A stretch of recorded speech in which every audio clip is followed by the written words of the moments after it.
Gracias por escuchar este mensaje de Comunidad de Fe Cancún. Si quieres saber más acerca de nuestra iglesia o donar a nuestros ministerios, ingresa a comunidaddefe.com.mx/donativos. ¿Qué tal, queridos amigos? Bienvenidos una vez más a nuestro servicio de Comunidad de Fe. Nosotros estamos aquí en Cancún, en México. Le damos una cordial bienvenida a todos nuestros miembros que nos están viendo desde sus casas aquí en Cancún, a todas las personas que no vienen a nuestra iglesia, pero también están viendo los mensajes en Cancún. Quiero mandar un saludo caluroso a la gente que nos ve de nuestros grupos pequeños en la Ciudad de México, nuestra iglesia en Mérida, incluso la gente que nos ve desde nuestra iglesia en Houston, y a todas las personas que nos ven alrededor del mundo. Les doy una cordial bienvenida, los queremos, los consideramos familia. Miren, hace 2 semanas empezamos esta pequeña serie que titulamos Cristianismo Básico. Hemos visto las cosas más básicas del cristianismo, que si nos has venido siguiendo te has dado cuenta que aunque son básicas, son cosas que son importantísimas y a veces ni siquiera las tenemos tan claras. Vimos la primera semana cómo nos convertimos en creyentes, la segunda semana cómo es que vivimos como creyentes, vimos el contraste entre una persona que realmente ha creído y una que no ha creído, y lo hicimos estudiando de un pasaje muy interesante en el Antiguo Testamento, en Segunda de Reyes capítulo 5.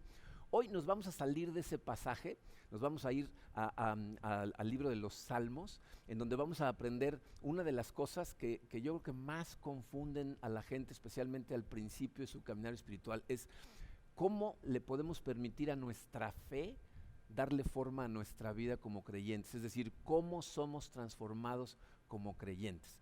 Vamos a ponernos en manos de Dios y vamos a analizar este tema que está muy interesante. Vamos a orar, acompáñenme. Padre Santo, te damos tantas gracias por tu amor, Señor. Te damos gracias por ese amor que tú nos demostraste enviando a tu Hijo Jesucristo a morir por cada uno de nosotros en la cruz. Señor, gracias a ese sacrificio sabemos que hoy tenemos acceso a ti.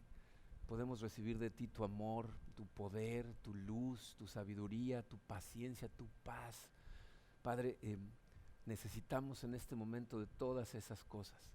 Te pido, Señor, que sea tu Santo Espíritu el que guíe cada una de mis palabras, Señor, que sea Él quien hable y prepara nuestros corazones, Señor, para recibir esa palabra y que realmente dé un fruto impresionante que nos transforme. Te pido, Señor, que hoy toques a miles de corazones para que te veamos como te debemos de ver y te glorifiquemos como te debemos de glorificar. Nos ponemos en tus manos, Padre, en el poderoso nombre de tu Hijo Jesucristo. Amén. Bien, miren, ¿por qué digo que este es un concepto confuso que ha confundido a mucha gente? Fíjense, hemos estudiado durante muchos años y particularmente en esta serie cómo somos salvados por gracia. Es una de las cosas que el profeta Eliseo quería asegurarse que Naamán entendía, que somos salvados por gracia, no por nuestras buenas obras, no porque podamos hacer hazañas grandiosas y no porque nuestra vida la transformemos.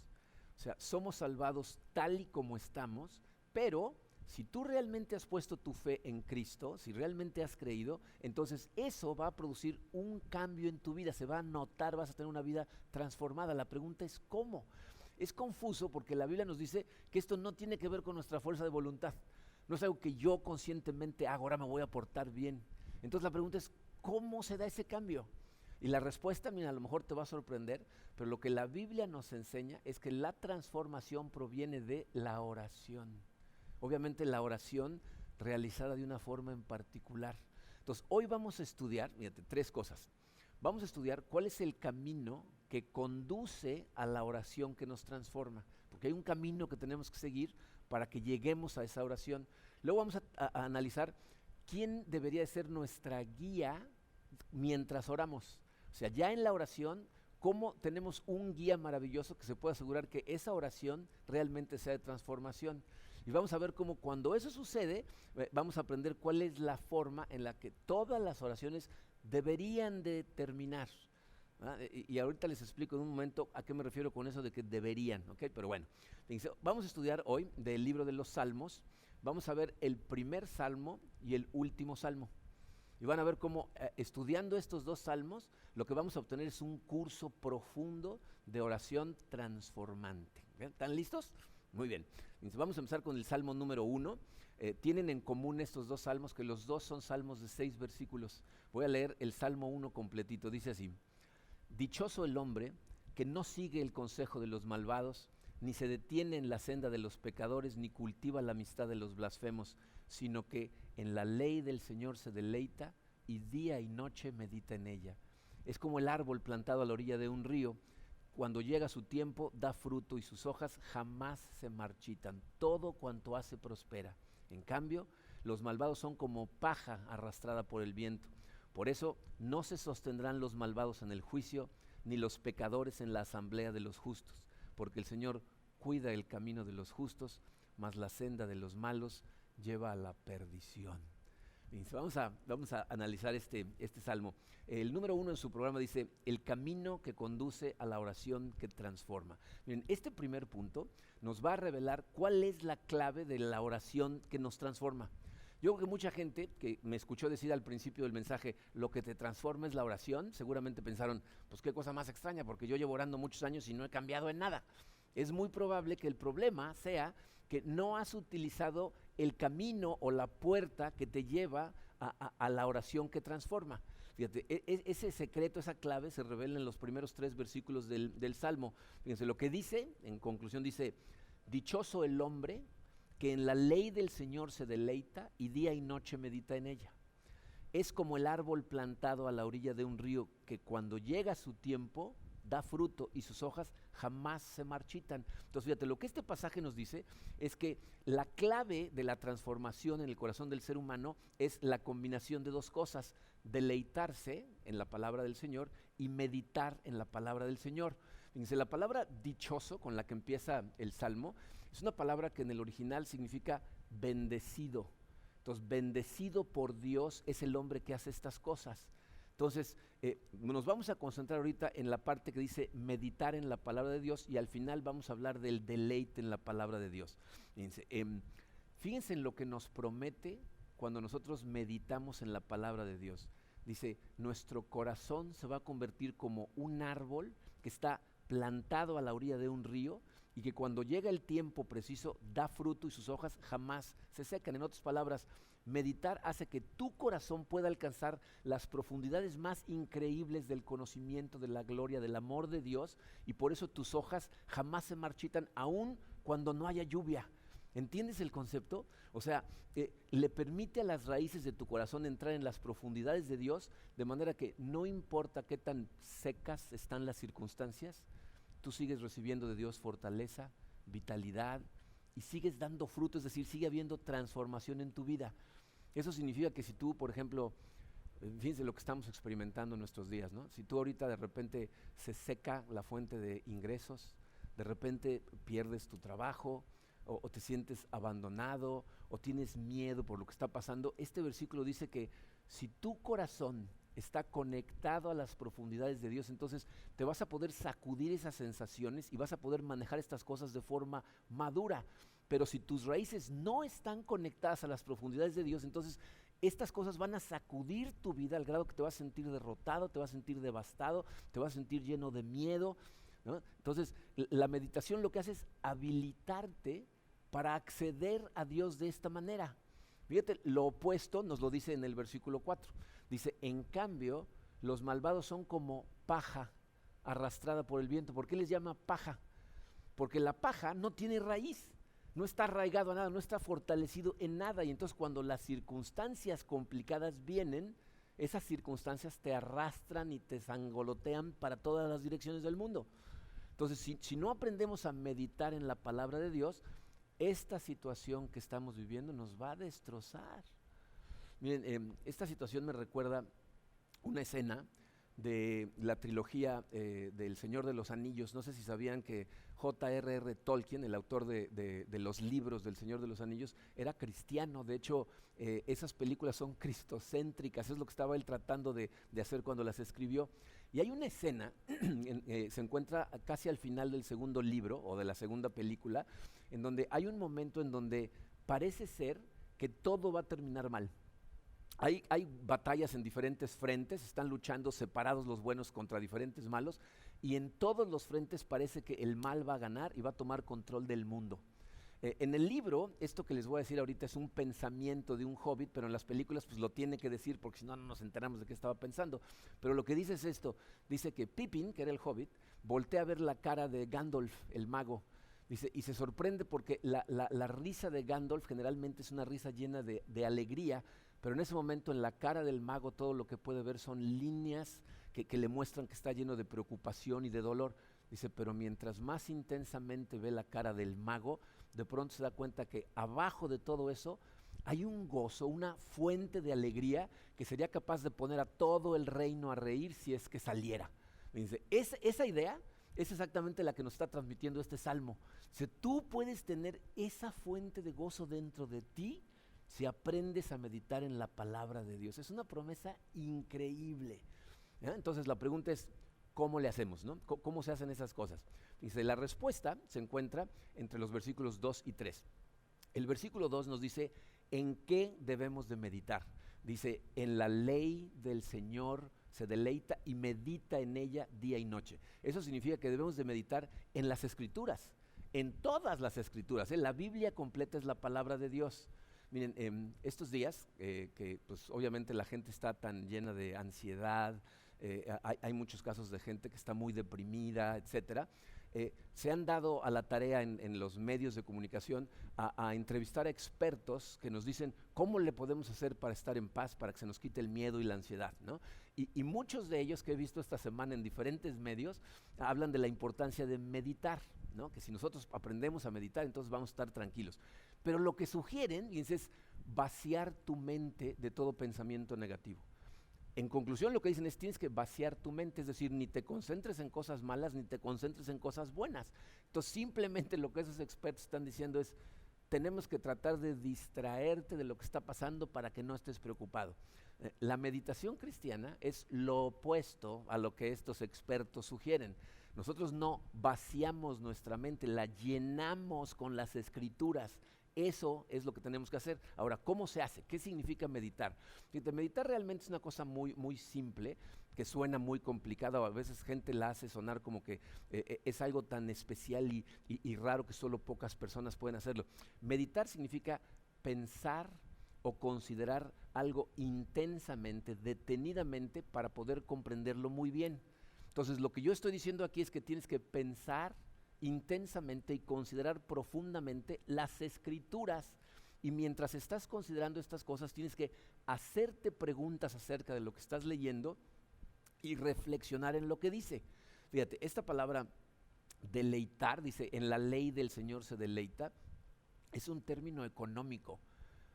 Transmite la idea de sentirse enriquecido. O sea, lo que está diciendo es, en la ley del Señor se enriquece, ¿no? Entonces necesitamos enriquecernos cuando estamos leyendo la palabra de Dios. Pero ¿cómo hacemos eso? Fíjense, leí una definición de la palabra meditación esta semana que decía así, fíjense, dicen, meditar es la mente descendiendo al corazón, pero quedándose ahí adentro lo suficiente para que encienda un fuego en ti que invada toda tu vida. Eso es meditar. Miren, eso es lo que vemos que se hace en muchos salmos. Muchos salmos son una meditación. Por ejemplo, el Salmo 103, fíjense, les puse aquí el versículo 1 del Salmo 103, es un salmo muy famoso, de hecho aquí en la iglesia lo cantamos, dice así, bendice alma mía al Señor y bendiga todo mi ser su santo nombre. ¿Se fijaron que no le está hablando a Dios? Ni le está hablando a otras personas, le está hablando a su alma. O sea, le está dando instrucciones a su alma de lo que tiene que hacer. Bendice, alma mía, al Señor. O sea, le está diciendo, no te olvides de lo maravilloso que es el Señor. Bendice al Señor porque su amor es increíble, su misericordia es eterna. En otras palabras, está meditando, considerando intensamente características de Dios mientras está pensando, ¿ok? Entonces, meditar significa tomar una verdad, meterla a la profundidad del corazón hasta que tu corazón sea afectado por esa verdad. Eso es lo que estamos tratando de lograr. Fíjense, leí esta semana unos pasajes escritos por Richard Baxter. Richard Baxter fue un puritano del siglo XVII, era uno de los considerados los místicos, gente que se dedicaba mucho a la meditación. Y fíjense lo que dice acerca de la meditación. Dice, la meditación solemne se distingue del simple estudio de la Biblia, en donde el objeto principal es aprender la verdad. Y también se distingue de la oración, donde Dios mismo es el objetivo inmediato. La meditación, sin embargo, es el afectar nuestra mente y corazón. Fíjense, el propósito de la meditación es afectar nuestra mente y corazón con amor, deleite y humildad hacia las cosas contenidas en las Escrituras. Si nos conformamos con simples especulaciones y conocimiento intelectual acerca de las doctrinas de Cristo, no encontraremos el poder transformador que debería ser comunicado eficazmente a nosotros. Pero cuando nuestro afecto se aferra a Él con todo el propósito de nuestro corazón, nuestra mente se llena de pensamientos y deleites de Él, y entonces la virtud, es decir, la transformación, procede de Él, incrementando nuestra santidad y en algunas ocasiones para llenarnos de un gozo inexplicable y lleno de gloria. Ahí está diciendo Richard Baxter exactamente lo mismo que yo te estoy diciendo. Es llevar una verdad de la mente al corazón y dejarla ahí hasta que empiece a afectar tu corazón, a afectar cómo te sientes con respecto a las cosas que estás meditando, que lo que van a producir en ti es un gozo inexplicable cuando entiendes las verdades acerca de Dios. Si lo piensan, lo que estamos haciendo aquí es profundizar un poquito en algo que tocamos la semana pasada de forma muy rápida. Les decía yo que cuando Naamán va de regreso a casa de Eliseo para ofrecerle dinero, va considerando cosas en su mente. Les decía, empieza en tu mente, pero ¿cómo es que llega a afectar tu corazón? ¿Sabes cómo? A través de preguntas. Te preguntas a ti mismo, ¿qué significa esto que estoy leyendo? ¿Qué me dice acerca de Dios? ¿Hay algún ejemplo que tengo que seguir? ¿Alguna promesa? ¿Algún mandamiento? En otras palabras, ¿qué verdad está tratando de transmitirme la Biblia? Que si me la tomo a pecho, si me la tomo en serio, va a cambiar la forma en que me siento, va a cambiar la forma en que pienso y por lo tanto va a cambiar la forma en que vivo. Empieza en la mente, pensando, preguntando y preguntando, pero tiene que llegar al corazón para que se haga real. Y eso es lo que cambia tu carácter. Es lo que deberíamos estar haciendo en todo momento. Pero fíjense, de hecho hay algo más que nos dice acerca de la meditación en ese versículo 2. Dice, y día y noche medita en ella. A lo mejor puedes pensar que cuando dice día y noche significa hay que meditar durante mucho tiempo, pero no es lo que está diciendo. Fíjate, históricamente, como se ha interpretado ese pasaje, es meditar no es una actividad que debes hacer una vez al día. Deberías constantemente como jalar las riendas de tu mente y ponerla atenta a Dios. O sea, reorientar tus pensamientos a propósito durante el día para que estén con Dios al centro de tu atención, ¿ok? Muchos de nosotros tenemos un tiempo con Dios en las mañanas, ¿no? Donde pasamos concentrados en Él cierto tiempo, leyendo las Escrituras, pero muchas veces el resto del día ni siquiera te acuerdas de platicar con Él, de pensar en Él, de recordar lo que leíste esa mañana. Lo que está diciendo el versículo 2 es que varias veces al día tienes que reorientar y poner a Dios en el centro de tu atención. Es una disciplina que necesitamos adoptar. Pero ¿sabes qué es la parte más importante acerca de la meditación que podemos obtener de este salmo? Fíjate, ¿alguna vez te has preguntado por qué está este salmo como el primer salmo del libro? O sea, el libro de Salmos era el libro de oraciones del pueblo judío, era su libro de oración. Pero te das cuenta que este salmo no es una oración, o sea, no hay petición, no hay súplica, no. Entonces, ¿qué es? Si lo analizan, este salmo es una meditación acerca de la meditación. O sea, te empuja a pensar en el concepto de la meditación y te da una analogía maravillosa, ¿no? Es como un árbol junto a un río que obtiene el agua, ¿no? Pero bueno, ¿por qué está al principio del libro? La mayor parte de los expertos lo que dicen es esto. Este salmo es la introducción al libro de oraciones. En otras palabras, la clave de las grandes oraciones que transforman a la gente está en meditar en la palabra de Dios. O sea, antes de que entres a las oraciones te dicen, entiende que necesitas meditar para poder llegar a estas oraciones. El camino que conduce a la oración que transforma, les puse en su programa, es meditar en la palabra de Dios. Por eso este salmo está al principio. Porque antes de entrar a las oraciones necesitas aprender a meditar en la palabra de Dios. Ese es el camino que conduce a las oraciones que te transforman. Ahora, ¿por qué? ¿No? O sea, si tú meditas, piensas y oras, ¿eso te cambia? ¿Por qué te cambia eso? Miren, dos cosas hace la meditación. No sé si alguna vez has vivido en lugares en donde el clima es, por lo menos en partes del año, frío, pero en serio frío. Nosotros vivimos un tiempo en Houston. y en Houston en el invierno hace frío, digo, no fríos como los que hacen en Alaska, ¿no? Pero hace frío. De hecho, había veces que salíamos en la mañana y el coche tenía una capa de hielo encima, ¿no? O sea, y cuando lo tratabas de prender, no prendía. ¿Por qué no prendía? Se tardaba un montón, ¿no? Estabas ahí, porque el corazón del coche, es decir, el motor del coche estaba helado. Y cuando está helado, pues no prende, ¿no? Y ese es el problema muchas veces con nuestra oración, que vamos a orarle a Dios con el corazón helado. Y lo que la meditación en su palabra antes de orar hace es que prepara, le da una calidez a tu corazón, empieza a calentar los motores de tu corazón y entonces podemos entrar a la oración. Miren, uno de los consejos más prácticos que podemos encontrar acerca de la meditación para poder orar, lo da Martín Lutero. Martín Lutero, su peluquero, le pide un consejo. Le dice, oiga, ayúdeme a aprender a orar, ¿cómo se debe orar? Entonces Martín Lutero lo que hizo es escribirle una carta de 40 hojas, le escribió de cómo orar, ¿no? La puedes encontrar en Google, si pones Martín Lutero, cómo debe orar, sale la carta. Te recomiendo que te brinques las primeras 38 y te vayas a las últimas 2 porque son las que realmente traen el corazón de la enseñanza. Pero te voy a decir cuál es el resumen de lo que dice Lutero. Dice, tomas un pasaje, el que sea, ¿no? Los 10 mandamientos, el Padre Nuestro, ¿no? El Salmo 23, cualquier pasaje de la Biblia, y te vas palabra por palabra, que no sea un artículo o preposición, o sea, palabra por palabra, y te vas a hacer 4 preguntas. Te vas a preguntar, ¿qué me enseña? ¿Qué me enseña acerca de Dios para adorarlo? ¿Qué me enseña acerca de mí, que tengo que confesar o arrepentirme? ¿Y qué me enseña acerca de mí en cuanto a las necesidades que tengo en este momento? Son 4 conceptos: enseñanza, adoración, confesión y súplica. Enseñanza, adoración, confesión y súplica con cada palabra.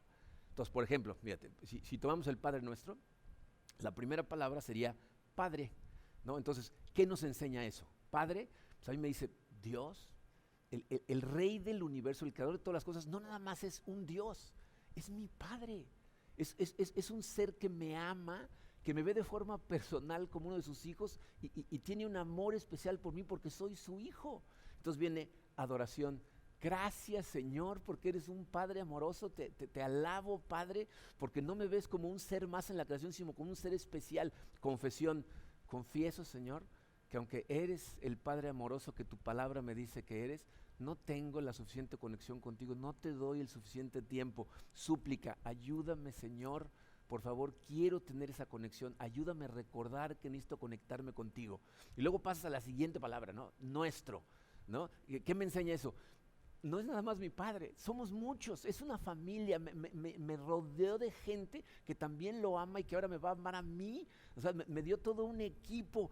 Alabanza, gracias, Señor, por la familia que tengo en Cristo, que tú me diste. Confesión, sé, Señor, que debería de amar a esa familia de manera más profunda. Súplica, ayúdame, Señor, a amar a cada uno de los miembros de esta familia. Y así te vas palabra por palabra, ¿hasta cuándo?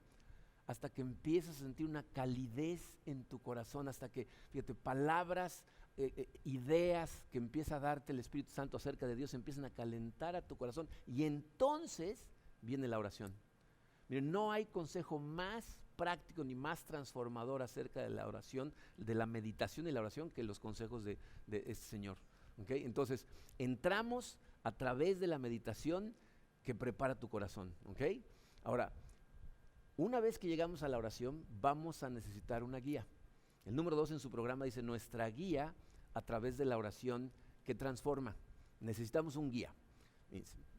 Vamos a escudriñar un poquito esto porque necesitamos rascarle un poquito. Orar, la palabra orar significa hablar, ¿no? Un orador es una persona que habla, ¿no? En público. Pero piensa en esto, ¿cómo es que una persona aprende a hablar? O sea, ¿cómo aprende a hablar un bebé? ¿Sabes cómo? Alguien le habla a él primero, ¿no? O sea, cuando tú eres un bebé, aunque no entiendes nada, tus papás te hablan, y te hablan, y te hablan, y te hablan, y tú al principio no entiendes nada, pero poco a poco empiezas a tratar de responder a lo que te hablan, y cada vez se aclara mejor lo que las cosas significan hasta que llega un momento en que puedes hablar. Si tú nunca le hablas a un bebé, esa capacidad que tienen de aprendizaje del lenguaje no se activa y nunca aprenden un lenguaje, ¿eh? Entonces, primero te tienen que hablar a ti para que tú puedas responder. Bueno, la oración es responderle a Dios. ¿Responderle a qué? Pues a las cosas que ya nos dijo, a las cosas que Él ya nos reveló a través de su palabra. Esa es la verdadera oración.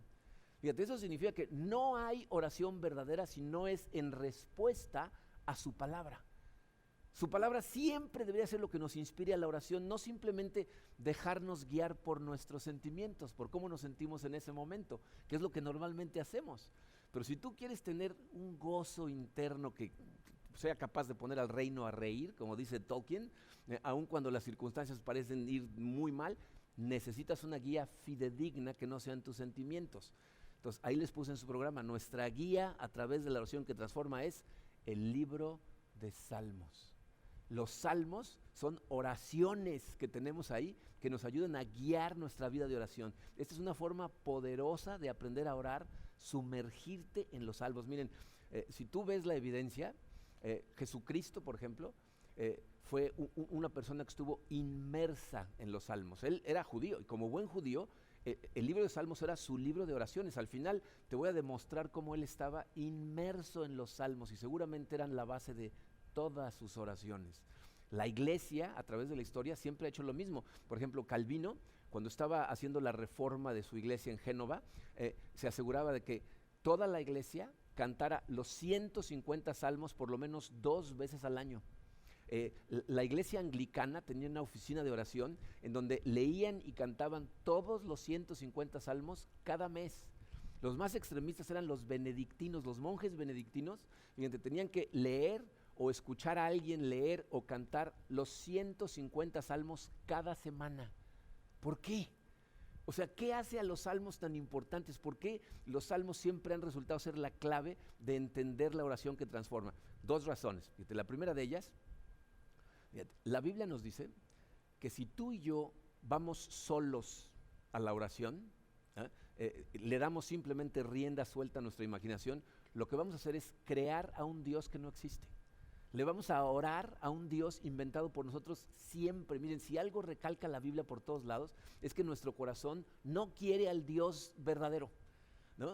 Lo que queremos es crear un Dios que podamos manejar, con el que podamos lidiar cómodamente, ¿no? Porque fíjate, si lo piensas, fíjate, Dios tiene muchas características en su carácter que la Biblia nos muestra, pero las podemos dividir básicamente en 2 partes, ¿no? Por un lado, es un Dios trascendente, poderoso, supremo, soberano, es un juez. Pero por el otro, es un Dios tierno, amoroso, perdonador, padre, buen amigo, ¿no? Y si te fijas, fíjate, la iglesia de Occidente, dejada por sí misma a orar, lo que hace invariablemente es orarle a un Dios amoroso, inclusivo, tolerante, relajado, tranquilizador. Pero las religiones no occidentales tienden más bien a orarle a un Dios severo, más estricto, ¿no? que se concentra más, nada más en la justicia. Pero lo que encontramos en los salmos, o sea, si tú vas a través de todos los salmos, te vas a encontrar con oraciones que son inspiradas divinamente, que están respondiendo al Dios verdadero tal y como realmente es. Mira, piensa en esto. La Biblia nos dice que nosotros fuimos creados a imagen y semejanza de Dios. Eso significa que viendo el comportamiento de la gente, cómo es la gente, podemos aprender ciertas cosas de Dios, ¿no? O sea, la gente siempre es complicada, impredecible, compleja, pero es real. Cuando tú vas a los salmos, te encuentras con un Dios que es exactamente así, es un Dios complicado, muchas veces impredecible, complejo, pero real, ¿no? Y fíjate, cuando tú tienes relaciones humanas con gente real, te va a suceder esto. De vez en cuando esas personas te van a confundir y te van a hacer enojar, ¿no? O sea, de repente van a hacer cosas que no entiendes por qué hacen lo que hacen y algunas te van a hacer enojar. Si tú vas al libro de Salmos y le permites ser tu guía en oración, hay veces que vas a leer salmos que te van a hacer sentir confundido y hay veces que vas a leer salmos que te van a hacer enojar por la manera en que están revelando el comportamiento de Dios. Pero si tú en ese momento piensas, no, yo no quiero eso, yo prefiero simplemente orar, le vas a orar a un Dios de cartulina, un Dios creado por ti. Miren, recuerdo cuando teníamos nuestro primer grupo pequeño, por ahí del finales del 2002, había un muchacho que ahí estaba cada martes en la noche en nuestra casa, iba el domingo a la iglesia y de repente nos decía cosas que sonaban muy profundas, pero que eran totalmente contradictorias con lo que la Biblia nos decía. Y entonces, como hablaba con tanta seguridad, pues como que nos sorprendía, ¿no? Y entonces un día le dije, oye, ¿pero en dónde leíste eso en la Biblia? Y me dice, no, yo nunca leo la Biblia, yo nada más oro durante horas todos los días. Si no conoces al Dios del universo, ¿verdad?, tus oraciones se las estás haciendo a un Dios que no existe. Y entonces jamás vas a tener una relación real con Dios, con el Dios verdadero. Entonces, fíjate, la razón por la que deberíamos de atravesar el libro de Salmos como guía de oración es porque es lo único que puede guiar nuestras oraciones para que tengamos una relación real con el Dios real. Entonces, esa es una razón por la que son una guía. La segunda, fíjate, los Salmos te llevan a toda posible emoción, en toda posible situación, aun cuando tú nunca hayas vivido esas situaciones. Y lo que hacen es prepararte para que sepas cómo orar cuando las enfrentes. Si tú no haces esto, fíjate, normalmente cuando enfrentas esas situaciones que son complejas, te van a endurecer, te van a hacer enojar, te van a devastar. Pero cuando tú aprendes de antemano a través de esas oraciones, entonces lo que hacen estas situaciones es hacerte más sabio, hacerte más profundo, a poder manejar las situaciones, a tener gozo interno, aunque la situación esté muy complicada. Tú obviamente puedes esperarte a que la vida suceda y te va a tomar toda una vida atravesar todas esas experiencias. O puedes ir a los Salmos y te van a dar entendimiento acerca de esas situaciones bastante más rápido. Ahí en los Salmos vas a encontrar de todo. Encontramos los valles más bajos, oraciones que fueron hechas por gente que estaba atravesando situaciones realmente miserables, pero también hay las cimas más altas, ¿no? Adoración y agradecimiento. Y miren, esto me lleva a una llamada de atención que tenemos que tener. ¿Saben qué es espiritualmente devastador para una persona en su caminar espiritual? El no saber tres cosas: no saber cómo adorar y agradecer a Dios a través de la oración cuando todo va bien, cómo arrepentirse y restaurarse cuando hacemos un tiradero en nuestra vida, o cómo saber cómo procesar el dolor y el sufrimiento cuando vienen las tormentas de la vida, de manera que terminemos más sabios y suavizados en lugar de enojados. Todas esas experiencias están en los Salmos. Entonces, aunque seas una persona muy joven que no ha experimentado todavía cosas complicadas en la vida, los Salmos te enseñan, te preparan para esas situaciones, para atravesar esas situaciones. Fíjense, Eugene Peterson es un autor contemporáneo, escribió un libro que se llama Respondiendo a Dios, que es precisamente acerca de un estudio de oración basada en los Salmos. Y les voy a leer un pedacito de su libro que habla exactamente de esto que les acabo de decir. Fíjense, dice Eugene, dice: en un mundo de oraciones que solo satisfacen al ego religioso, los Salmos sobresalen con una austeridad singular. Guiados por nosotros mismos, ahí está ese concepto, ¿no? Cuando tú simplemente le das vuelo a tu imaginación, dice, guiados por nosotros mismos, siempre le oraremos a un Dios que dice lo que nos gusta escuchar o a la parte de Dios que podemos entender. Lo que es crucial es que le hablemos al Dios que nos habla a nosotros y escuchemos todo lo que nos dice. Dice, los Salmos, escucha esta frase, nos entrenan para esa conversación. La mayoría preferimos orar explorando nuestras maravillosas capacidades espirituales con Dios como una especie de música de fondo para que no nos molesten las tediosas y complejas escrituras. O sea, dice, sacas al Dios verdadero de la ecuación, no te metes en las escrituras cuando te confunden y entonces le oras a un Dios que no existe. No tienes relación real con Él. Por eso necesitamos aprender a atravesar los salmos constantemente sumergiéndonos en ellos. Esta es la única forma en que vas a ser verdaderamente transformado por el Dios real del universo y no por uno inventado por ti. Ahora miren, yo soy el primero en aceptar que la primera vez que yo traté de hacer esto, de atravesar los salmos, la mitad de los salmos me confundieron totalmente. Pero ¿sabes lo que eso logró? Me empujó a estudiar mucho. Me empujó a meditar mucho, a hacer muchas preguntas, que es precisamente de lo que estoy hablando, la necesidad de meditar. Pero después de un tiempo aprendes a leerlos y luego aprendes a orárselos de regreso a Dios y le hablas de una manera honesta, ¿no? Le dices, Señor, gracias por este salmo, esto lo entendí, estoy de acuerdo contigo. Señor, no entendí nada, dime, explícame por qué es así, ¿no? Y con el tiempo un día te das cuenta que ya invadieron tu corazón y entonces afecta la manera en la que oras y la manera en la que te relacionas con Dios. O sea, de pronto te das cuenta que las raíces de tu alma están verdaderamente conectadas a aguas profundas del conocimiento, de la sabiduría, del poder, del gozo de Dios. Y cuando esto sucede, entonces el tercer punto es posible. Fíjense, el punto número 3 dice, la forma en que toda oración debe terminar. Ahora nos vamos a ir al último salmo, el Salmo 150.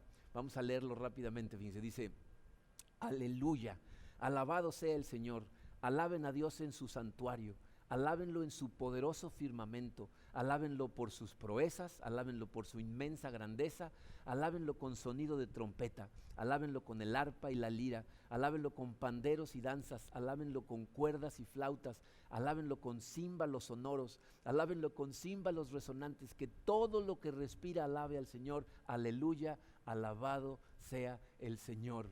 Fíjense, si el Salmo 1 es la introducción a las oraciones, es lo primero que tenemos que hacer es meditar. El Salmo 150 nos enseña que las oraciones tienen que terminar así, como con alabanza al Señor, les puse en su programa. Todas las oraciones, ¿no? Termina el libro de oraciones y termina con alabanza al Señor. Miren, este Salmo nos enseña varias cosas. En el versículo 1 nos enseña en dónde debemos alabar al Señor. Dice, en su santuario, en su firmamento, es decir, en todos lados. No importa en dónde estés, alaba al Señor. El versículo 2 nos dice por qué deberíamos de alabar al Señor. Dice por sus proezas, por su inmensa grandeza. Dice su proeza es el trabajo de redención que hizo en nuestro corazón. En otras palabras, debemos de alabarlo por todo lo que ha hecho, lo que está haciendo y lo que va a hacer. Lo alabamos por toda razón. Versículos 3 y 5 nos dicen cómo debemos alabar al Señor. Dice, alábenlo con trompeta, con arpa, con lira, con panderos, danzas, cuerdas. En otras palabras, con toda forma posible, ¿no? El instrumento que tengas a mano, y si no tienes instrumento, canta, aunque no cantes muy bien, cántale de todas maneras, ¿no? Yo creo que hay un filtro que le hace que le llegue bonita la canción, ¿no? Y por último, el versículo 6 dice, ¿quién debe alabar a Dios? Dice, todo lo que respira. Todo el mundo debería de alabar a Dios constantemente. Ahora, ¿por qué terminan en alabanza nuestras oraciones? ¿O por qué deberían de terminar? Voy a leer 3 líneas de otra vez Eugene Peterson, fíjense lo que dice. Dice, toda la oración verdadera, cuando se persigue lo suficiente, y esa es la clave, cuando se persigue lo suficiente, se convierte en alabanza. Toda oración, sin importar qué tan desesperado sea su origen, ni qué tan enojante o amedrentante sea la experiencia, si se persigue lo suficiente, termina en alabanza. Miren, yo sé que no siempre se llega ahí de forma rápida o fácil. El viaje para llegar al momento en donde toda oración termina en alabanza puede tomarte toda una vida, pero al final siempre va a ser lo mismo, alabanza. Yo sé que durante mucho tiempo no todas las oraciones terminan en alabanza. De hecho, muchas oraciones, especialmente si lo que te guía es el libro de Salmos, no terminan en alabanza, son dichas en tremendo sufrimiento. Pero como dice Peterson, perseguidas lo suficiente, o sea, si no te rindes y sigues orando esas cosas, van a terminar en alabanza. ¿Sabes por qué? Porque es el momento en el que el cielo y la tierra se unen. Cuando en tu corazón la tierra de las circunstancias que estás enfrentando se une con el cielo, que es la profundidad de Dios, eso lo que hace que surja de tu corazón es alabanza. Y entonces tus oraciones terminan alabando a Dios. Y miren, quiero terminar hablando de lo que yo considero una especie como de acertijo o enigma que se encuentra en el corazón del Salmo 1. En realidad se encuentra en el corazón de todo el libro, ¿no? Es un acertijo que solo hay una manera de resolverlo o un enigma que solo hay una forma de entenderlo. Fíjate, les voy a decir cuál es el enigma. Si regresamos al Salmo 1, vimos que decía, dichoso el hombre que en la ley del Señor se deleita. En la ley del Señor se deleita. ¿Te das cuenta de lo que está diciendo y lo que implica? O sea, está diciendo, bendecido por Dios será el hombre que le encanta la ley de Dios, que se regocija en la ley de Dios, ¿no? No dice, bendecido va a ser el hombre que va a la iglesia día y noche, o el hombre que predica la palabra de Dios de día y noche. No, no, no. Dice, la persona de Dios, el hombre de Dios, la mujer de Dios, es una persona que ama la ley de Dios, es decir, que le gusta que Dios le diga lo que tiene que hacer, que le gusta que Dios le diga cómo tiene que vivir su vida. ¿Ah? Es una persona que le gusta que la palabra de Dios sea su propia autoridad. Esa es la marca de una persona de Dios, ¿ok? Y eso es lo que prueba que tus raíces están conectadas en la profundidad de Dios. Pero ¿cómo puede suceder eso?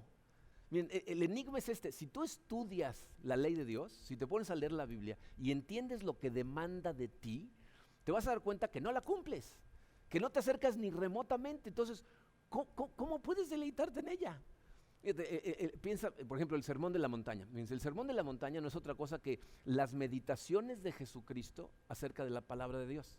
Si lo lees despacito, por ejemplo, dice, ustedes han escuchado, está escrito que, ¿no? Y dice palabra de Dios, no matarás, por ejemplo. Dice, pero si se ponen a pensarlo, o sea, hay una meditación intermedia, dice, enojarte con alguien es una forma de asesinato. O sea, no debes matar a nadie, pero si te enojas en tu mente ya lo estás matando. Mira, el Sermón de la Montaña es uno de los pasajes más impactantes para la gente por una simple razón. Leí esta semana de una maestra que le dejó de tarea a un grupo de alumnos escépticos y agnósticos y medio arrogantes que estudiaran el Sermón de la Montaña y que escribieran un ensayo al respecto. Y uno de ellos contestó con una simple línea que decía, no me gustó porque me hace sentir que tengo que ser perfecto y nadie es perfecto. Ese es el enigma. O sea, ¿cómo puedes deleitarte en una ley que lo que te demuestra es que no la puedes cumplir, que ni siquiera te acercas? ¿No? Ese alumno decía, nadie se puede deleitar en esta ley porque nadie puede vivir así. Y ahí es en donde viene la cubetada de agua fría que te detiene y te dice, espérate, ¿cómo que nadie? Hubo uno que vivió así. Jesús de Nazaret fue un hombre que vivió en perfecta obediencia a su Padre. O sea, se deleitaba en la ley de Dios. Miren, es muy interesante porque si lees los evangelios te vas a dar cuenta que dice ahí que Jesús oraba de día, ¿no? Salía muy temprano en la mañana y se iba a orar, de noche, ¿no? Se iba y hasta tarde se quedaba en las montañas orando. Yo estoy convencido que lo que Jesucristo hacía era meditar en las Escrituras y luego orar esas Escrituras de regreso a Dios, ¿no? ¿Sabían ustedes que hay 1800 versículos en la Biblia que registran las palabras de Jesús? 1800. Y de esos 1800, 180 son citas literales de la Biblia. 10%. O sea, 10% de lo que salía de la boca de Jesucristo eran citas bíblicas. Piensa en cuántas palabras dices tú al día. ¿Y cuántas de esas palabras están citando literalmente a la Biblia? Te vas a dar cuenta que no llegas ni al 1%, y hay días en que 0%. Aquí nos demuestra que Jesucristo era un hombre que estaba saturado en la palabra de Dios. Jesús realmente se deleitaba en la palabra de Dios y por eso vivía para hacer la voluntad de Dios. Y a lo mejor piensas, gracias por decirme eso, ahora ya me siento peor, ¿no? O sea, él sí pudo, pero yo evidentemente no voy a poder. Mira, tienes que darte cuenta de una cosa muy importante. Tienes que ver a Jesús y ver que sí se deleitaba en la palabra de Dios, meditaba y oraba en la palabra de Dios, pero no para compararte con Él. Si lo que haces es compararte con Jesús, lo que va a hacer es devastarte totalmente y vas a tirar la toalla. Tienes que ver a Jesús como tu Salvador, es decir, la persona que hizo todo eso para poder sustituirte en la cruz. Mira, cuando una persona está atravesando un dolor profundo, o sea, en el momento de más dolor, normalmente no le interesa mucho lo que la gente opina de lo que dice, ¿no? Cuando estás en dolor, lo que sale del corazón, ¿no? ¿Ustedes se acuerdan lo que dijo Jesucristo en su momento de más dolor en la cruz? ¿Saben qué hizo? Citó a las Escrituras y lo que hizo fue citar un salmo. Estaba hablando del Salmo 22. Fíjense en la primera línea del Salmo 22. Dios mío, ¿por qué me has abandonado? O sea, este salmo evidentemente estaba guardado en su corazón. Lo había estudiado, lo había meditado y lo está orando de regreso a Dios en su momento de más dolor. Les voy a leer los versículos 14 y 15 de ese salmo. Fíjense lo que dice: como agua he sido derramado, dislocados están todos mis huesos, mi corazón se ha vuelto como cera y se derrite en mis entrañas, se ha secado mi vigor como una teja, la lengua se me pega al paladar, me has hundido en el polvo de la muerte. ¿Se dan cuenta de lo que está haciendo Jesús? Está procesando su momento más doloroso a través de orarle un salmo de regreso a Dios. Es decir, está enfrentando su dolor, su momento más doloroso, meditando, utilizando lo que ya él anteriormente había meditado y preparado para el momento de gran dolor. Pero no lo hizo simplemente para darte el ejemplo. ¿Te das cuenta de lo que está diciendo con esas palabras? Jesús está diciendo, me he convertido en la paja. Me están arrastrando las circunstancias. Pero ¿para qué? Yo me convertí en la paja para que tú te pudieras convertir en un árbol viviente. Fui cortado de la vid para poder insertarte a ti. Y cuando medites en lo que Jesucristo hizo por ti en la cruz, sustituirte para que tú no tuvieras que estar ahí, lo único que puede salir de tu corazón es gozo, deleite en la palabra de Dios. Entonces no va a ser posible que te deleites en la palabra de Dios hasta que te des cuenta que Jesús ya realizó todo eso por ti. Vivió la vida que tú no vas a poder vivir. Murió la muerte que nosotros deberíamos de morir. Meditaba de forma perfecta en las Escrituras, estaba saturado de ellas para poder vivir la vida perfecta, para poder morir por ti y por mí. Y piensa en esto, toda culpabilidad que puedas tú sentir por no vivir como deberías, fue puesta en Él en la cruz. Ya se quedó con ella y te hizo a ti perfecto.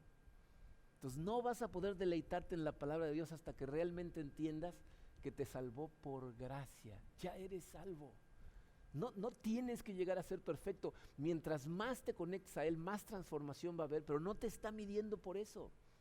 Y cuando lo entiendas, toda oración va a terminar en alabanza. Porque sabrás que al final todo va a estar bien. Todo va a terminar en alabanza, porque un día toda la tristeza va a desaparecer. Las lágrimas, el dolor van a dejar de existir. Entonces necesitas meditar en Jesús, meditando en la palabra para poder salvarte, para poder vivir esa vida y luego muriendo en la cruz. Fíjate, si tú meditas en Jesucristo muriendo en la cruz, habiendo hecho toda esa preparación para poder morir ahí por ti, eso te va a hacer sentir el amor de Dios de forma real. Deja que tus raíces lleguen a la profundidad de Dios, deja que realmente estén inmersas ahí, y lo que vas a notar es la transformación total de tu corazón, y vas a ver cómo el árbol de tu vida va a dar un fruto increíble. Así es como somos transformados, a través de una oración que es guiada por las Escrituras y termina en una alabanza profunda cuando entendemos todo lo que hizo Dios por nosotros. Y ahora vamos a celebrar una vez más ese increíble sacrificio, lo que Jesús estuvo dispuesto a hacer por ti y por mí. Si tienen listos sus elementos, vamos a celebrar juntos la cena del Señor, ¿okay? Vamos a orar y vamos a celebrar la cena del Señor. Padre Santo, Señor, es increíble para mí el darme cuenta cómo absolutamente todo en tu palabra nos lleva siempre al mismo lugar, a darnos cuenta del sacrificio increíble que hiciste, el intercambio que hiciste de tu vida por la nuestra. Vivir esa vida perfecta, tener una vida de preparación total, específicamente para poder llegar al momento culminante, que era dar tu vida por todos nosotros, Padre, entregar tu cuerpo, entregar tu sangre, derramarla para el perdón de todos nuestros pecados, de mis pecados, Señor, de los pecados de cada uno de nosotros. Te damos gracias, Señor, por ese sacrificio, y lo recordamos en este momento celebrando tu Santa Cena. Recordamos que entregaste tu cuerpo. Nos comemos el pan.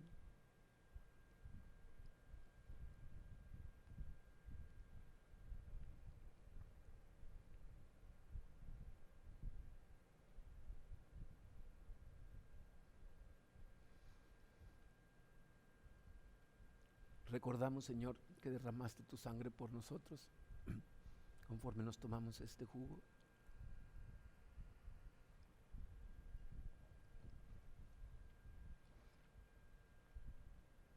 Y queremos, Señor, ponernos totalmente en tus manos. Sabemos, Señor, que esa transformación de la que estuvimos estudiando el día de hoy proviene de ti. Proviene de cuando tú nos hablas, Señor, y nosotros respondemos a tu palabra. Te pido, Señor, que nos hables a través de tu palabra, que te hagas real y presente para nosotros a través de este intento que vamos a hacer todos, Señor, por acercarnos más a ti, por permitir que nuestras raíces lleguen a tu profundidad, Señor. Ten misericordia de cada uno de nosotros, Padre, y transfórmanos. Te lo pedimos en el poderoso nombre de tu Hijo Jesucristo.